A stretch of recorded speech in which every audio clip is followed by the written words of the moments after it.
Hi everyone, this side is me, your guider, your teacher, and today we are going to be do the William Words, the famous work and famous questions which has come in your exams, and you must be learn these questions.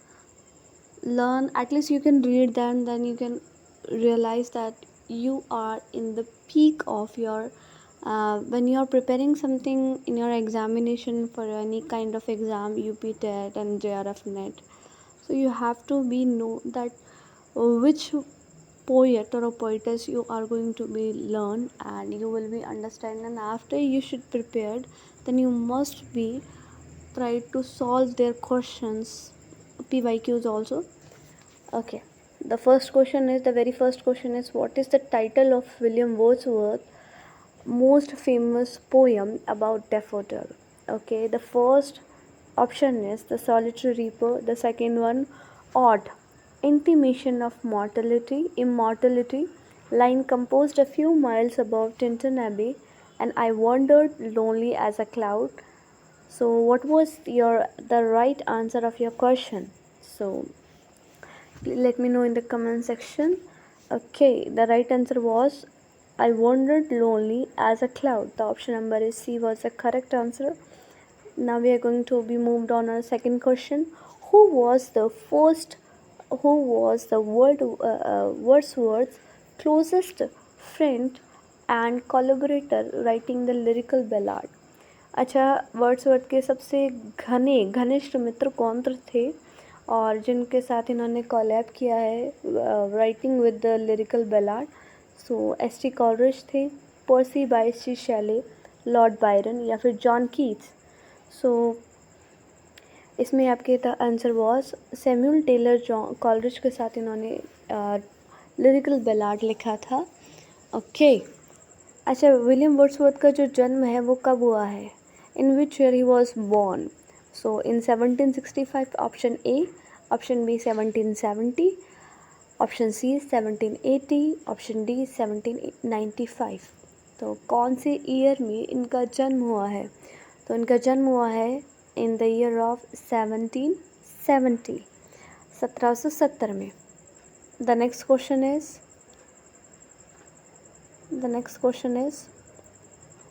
What is the theme of the Tinton Abbey? तो ये जो poem है Tintern AB, इसकी theme क्या थी? Nostalgia, reflection on the nature, heroic journey, love and romance, and the next one, urban life and industrialization. So what was your right answer? So इनकी जो poem की जो थीम थी वो कौन थी आपकी?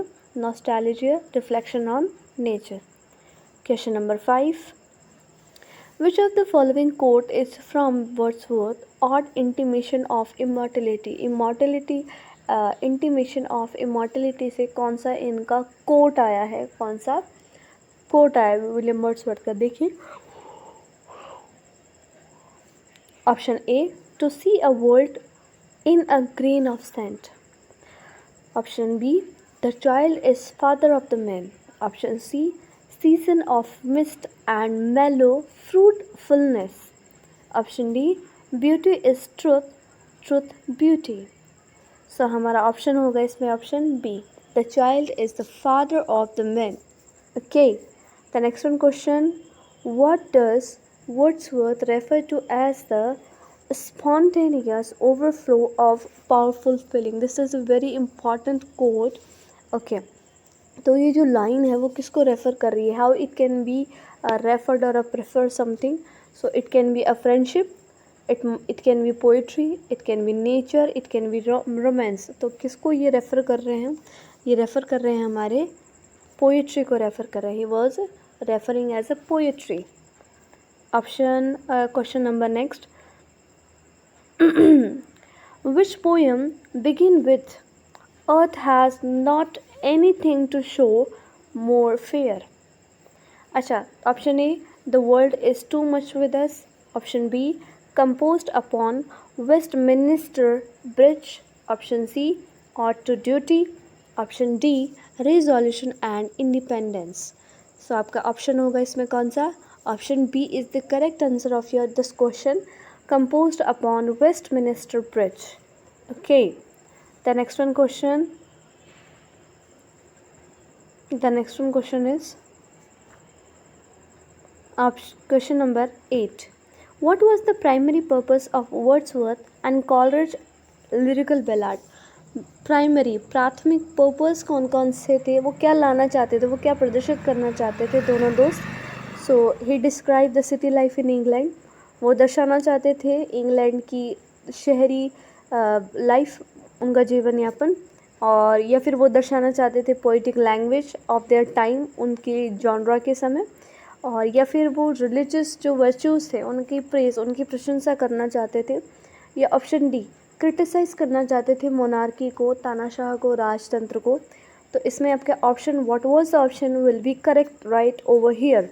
सो the right answer is to change the poetic language of their time. वो चेंज करना चाहते थे पोएटिक लैंग्वेज को ऑफ देयर टाइम.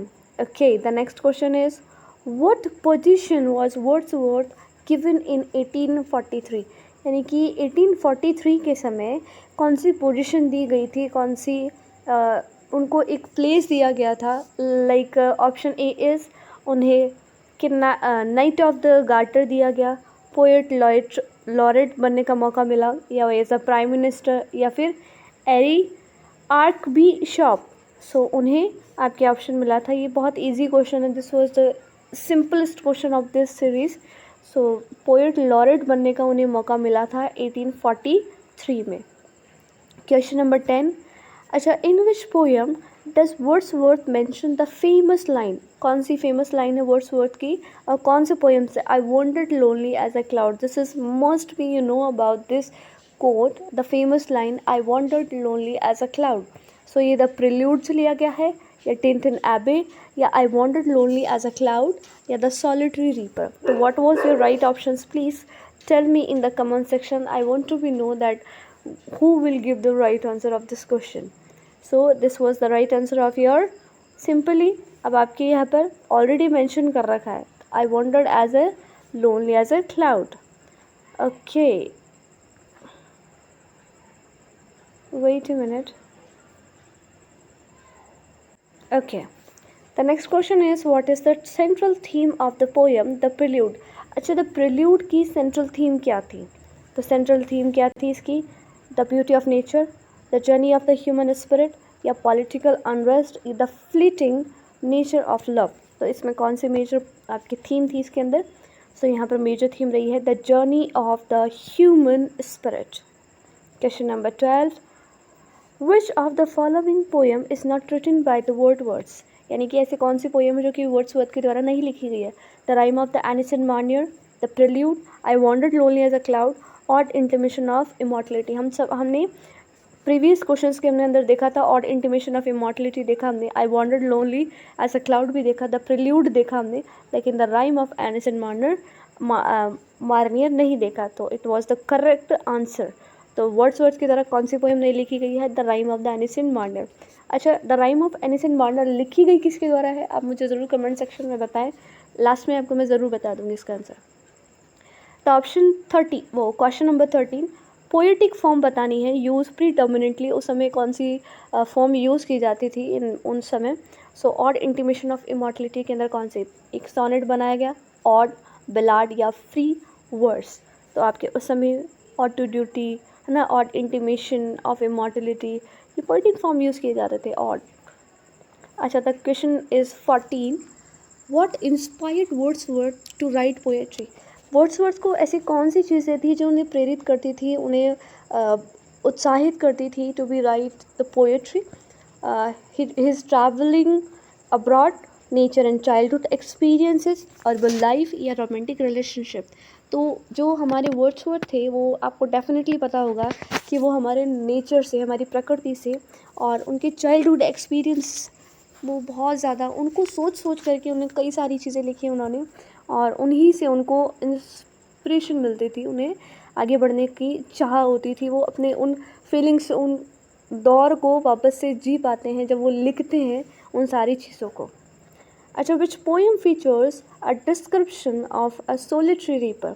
अच्छा, द प्रिल्यूड के अंदर बताया गया है Tintern Abbey, the solitary reaper, and option D is I wandered lonely as a cloud. आपके डेफिनेटली आपकी द सॉलिटरी रीपर के अंदर बताया गया है एक description feature. Okay, the next question is in which poem does Wordsworth reflect on the loss of childhood innocence, यानी कि ऐसी कौन सी पोएम है जिसमें वर्ड्सवर्थ का बहुत ज़्यादा रिफ्लेक्ट, बहुत ज़्यादा प्रभाव देखने को मिलता है उनकी child innocency, loss of child innocency का, उनकी मासूमियत छिनने का प्रभाव उनको देखने को मिलता है। तो टिंटन एबी के अंदर, या ode intimation of immortality, I wandered lonely as a cloud इसके अंदर, या फिर the world is too much with around और the world is too much with us के साथ। तो हमारे इसमें देखने को मिलता है the option B is a right answer. Ode intimation of immortality के अंदर इन्हें देखने को मिलता है किस तरह से वो उनकी लाइफ जो है रिफ्लेक्ट करती है due to the loss of childhood innocence. I am sorry. The next question is what role did Wordsworth play in the romantic movement, यानी उन्होंने अपना क्या योगदान दिया उस समय के दौरान रोमांटिक जॉनरा के दौरान। He has its founder, he was a prominent critic, he was a leading figure and theorist, he was a opponent। तो आपको ये क्या थे, एक लीडिंग फिगर थे एंड थियोरिस्ट थे। Okay, the option C is right answer. Question number 18, who inspired the title of lyrical ballad, उन्हें किससे प्रेरणा मिली कि he should be given the title of this lyrical ballad? William Blake, option A William Blake, option B Samuel Taylor Coleridge, या Lord Byron, या John Keats. तो option B आपके जिनके साथ उन्होंने कोलैबोरेट किया था उन्हीं से उन्हें प्रेरणा मिली, Samuel Taylor Coleridge, S T. Coleridge in the short form.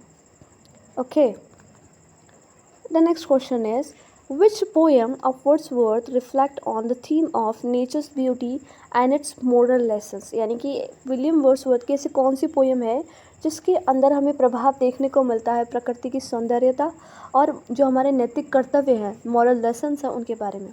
अच्छा, option A the world is too much with us, या the lines composed a few miles above Tintern Abbey, I wandered lonely as a cloud में, या एक complaint के अंदर।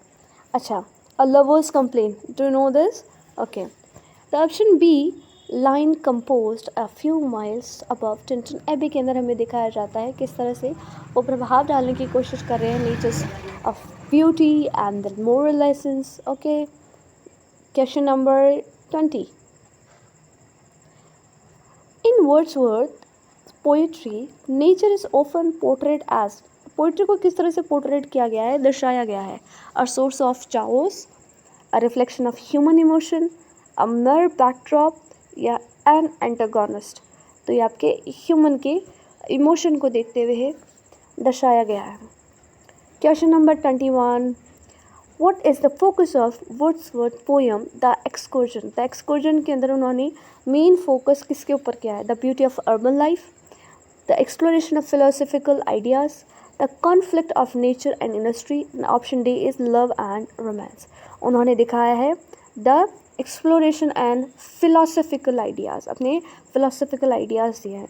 Okay, the option question number 22, in a wandered lonely as a cloud के अंदर what do the daffodil symbolise, अच्छा वो क्या बताना चाह रहे हैं, क्या प्रतीक बताना चाह रहे हैं, क्या सो लोनलीनेस को बताना चाह रहे हैं, जॉय एंड ब्यूटी को, या ट्रांसियंस को, या डेथ को। तो ये आपके बताना चाह रहे हैं he want to be showing the joy and beauty. Joy का मतलब आनंद, खुशी, happy, bliss. Okay, the next question is 23, I am sorry, which literary device is frequently use in William Words poetry, कौन से सामान्य तौर पर आपके विलियम वर्ड्सवर्थ की पोएट्री के अंदर हमें लिटरेरी डिवाइस देखने को मिलता है, मेटाफर, हाइपरबोल, अलिट्रेशन, या आयरनी। तो हमें मेटाफोर देखने को मिलता है ज़्यादातर उनकी लिटरेरी डिवाइस के अंदर, पोइट्रीज़ के अंदर। What does Wordsworth mean by the still sad music of humanity in Tintern एबे, तो वर्ड्सवर्थ का क्या मतलब है कि ये इन कोट से क्या मतलब है कि मनुष्य अभी तक भी वो जो इंसानियत का जो गीत है, वो जो दुखड़ा है, वो अभी भी क्या कर रहा है, एक तरह का एक संगीत बना हुआ है, दुखी गीत बना हुआ है इन टिंटन एबे के अंदर। अच्छा, द ब्यूटी ऑफ नेचर को बताते हुए, the struggle of human life, या sound of the city, the tyrant quality of the nature. ये बता रहा है the struggle of human life. मनुष्य कितना ही कुछ कर ले, लेकिन वो जो भी काम करता है उससे संतुष्ट नहीं है। Would not be satisfied to what he do in has during in life. तो हमेशा जो दुखड़ा है उसका हमेशा ही बना रहता है नेचर को लेकर के, मनी, पावर, एवरीथिंग। अच्छा, the next question is what is the historical context of William Wordsworth poem the prelude. क्या कॉन्टेक्स्ट रहा है हिस्टोरिकल, इतिहास के क्या यू कैन से क्या संदर्भ, किस संदर्भ में बताया गया है।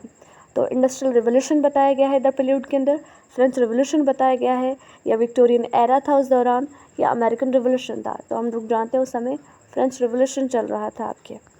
Okay, in question number 26, in which year Wordsworth publish the lyrical ballad. तो lyrical ballad S T Coleridge के साथ इन्होंने बनाया था, और इन्होंने बनाया था 1798 में, 1798 में। अच्छा, the question was next, what aspect of nature is highlighted in a Nightingale poem. यानी कि कौन कौन से एस्पेक्ट, कौन कौन से तथ्य बताए गए हैं नेचर को लेकर के, हाईलाइट किए गए हैं अ नाइटिंगेल पोएम के अंदर। सो हार्शनेस ऑफ नेचर, नेचर प्रकृति की हार्शनेस बताई गई है, कठोरता बताई गई है, कटुता बताई गई है, या the beauty and transcendence of art, उसकी कला को बताया गया है, सौंदर्यता को बताया गया है, द फ्रेजिलिटी ऑफ लाइफ को बताया गया है, या द पावर ऑफ स्टोन्स को बताया गया है। तो यहाँ पर बताया गया है the beauty and transcendence of art. Okay, the next question was who describe Wordsworth poetry as the poetry of nature.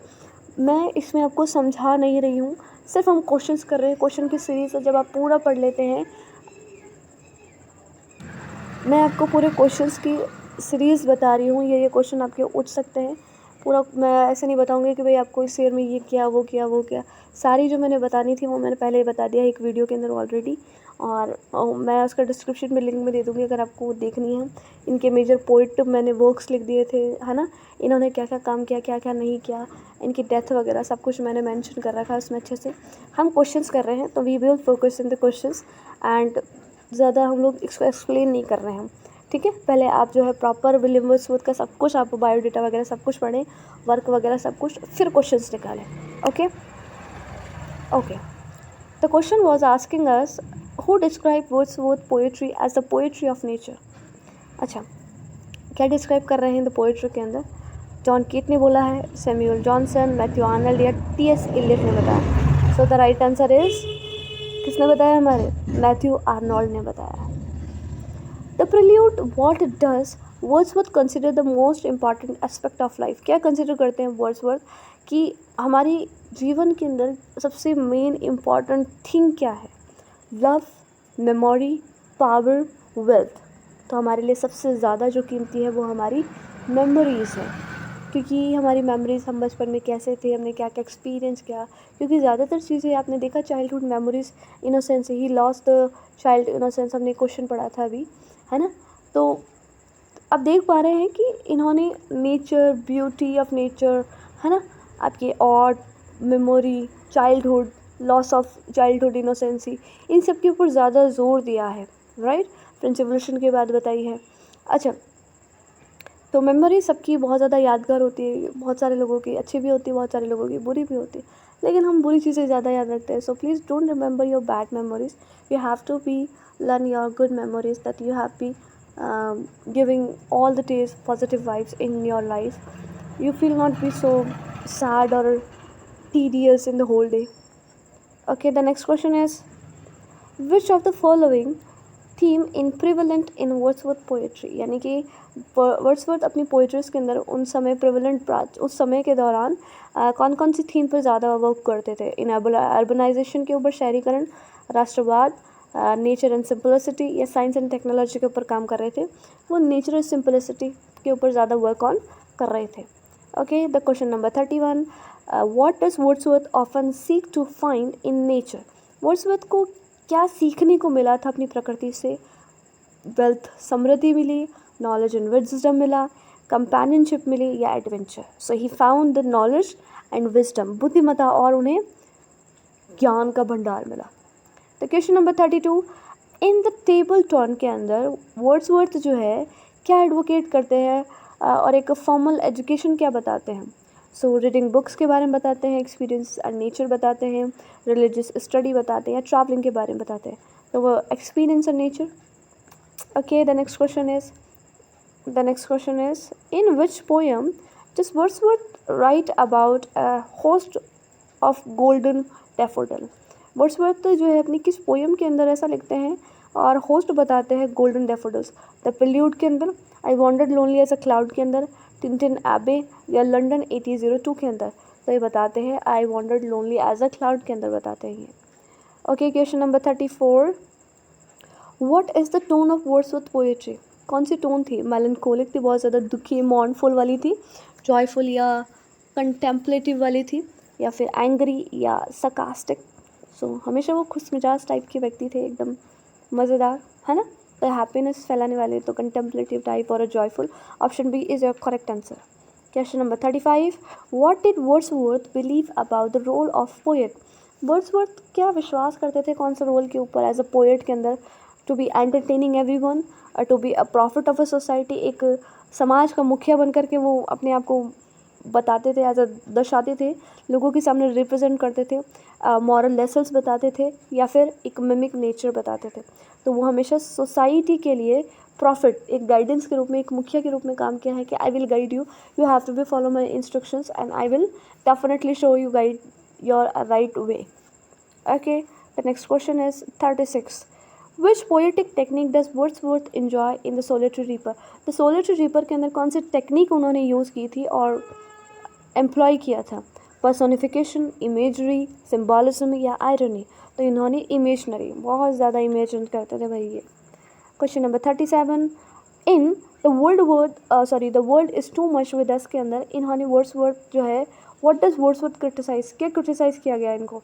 Nature से रिलेटेड, इंडस्ट्रियलाइजेशन, मेटलिज्म को बताया है, या वॉर या पॉवर्टी को इन्होंने क्रिटिसाइज किया है? तो ये क्रिटिसाइज करते हैं औद्योगिकरण और मेटलिज्म। ये जो हमें मेटलिज्म में जो चीज़ें दिखाई देती हैं, लोग शो ऑफ करते हैं, what they wanted to be prevent the society, what it not be actually in their life. उनके पास है नहीं, लेकिन फिर भी वो प्रिटेंड कर रहे हैं, वो कोशिश ये कर रहे हैं कि we are luxury, we are rich and we have in so much good thing life of style. Okay, we do not be show off anybody. Okay, the next question is, what literary movement in Wordsworth associate with? किस literary movement के द्वारा वो साथ में जुड़े हुए थे? तो रोमांटिसिज्म था उस समय जब वो लिखते थे उस समय, या मॉडर्निज्म चल रहा था, या रियलिज्म, या न्यू क्लासिज्म? तो उस समय ये रोमांटिक के फाउंडर भी बोले जाते हैं। Okay, question number 39, which poem reflect Wordsworth thoughts on the passage of time and ageing?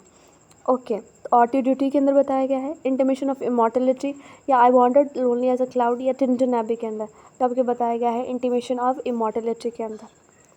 Question number 40, what is recurring symbol in Wordsworth poetry? तो अर्बन सेटिंग, नेचर लैंडस्केप, या इंडस्ट्रियल मशीनरी, या historical figures बताए गए? तो यहाँ पर natural landscape, जो भूमि है प्रकृति की, उनको बताया गया, जो ज़मीन है। Question number 41, in which poem does Wordsworth depict a vision of the future humanity?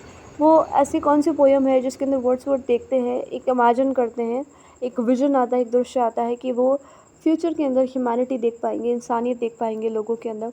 तो द प्रिल्यूड के अंदर वो ऐसा इमेजिन कर रहे हैं, या टिंटन एबे के अंदर, the ode intimation of immortality, या द टेबल टर्न्स के अंदर? So what is the right of your answers? Please tell me in the comment section. This is your 41 question number. Okay, thank you for this session. And आप देख रहे हैं तो मुझे बहुत अच्छा लग रहा है, और आपकी कमेंट सेक्शन में ज़रूर पढ़ती हूँ। आप ज़रूर मुझे बताएं आपको वीडियो कैसा लगा, और ठीक है, thank you. This is the part of 2 and part 1 मैंने पहले ही बता दिया है, एंड पार्ट 3 आएगा जिसके अंदर और भी इससे इंपॉर्टेंट क्वेश्चंस होंगे। ठीक है, ओके, बाय, टेक केयर।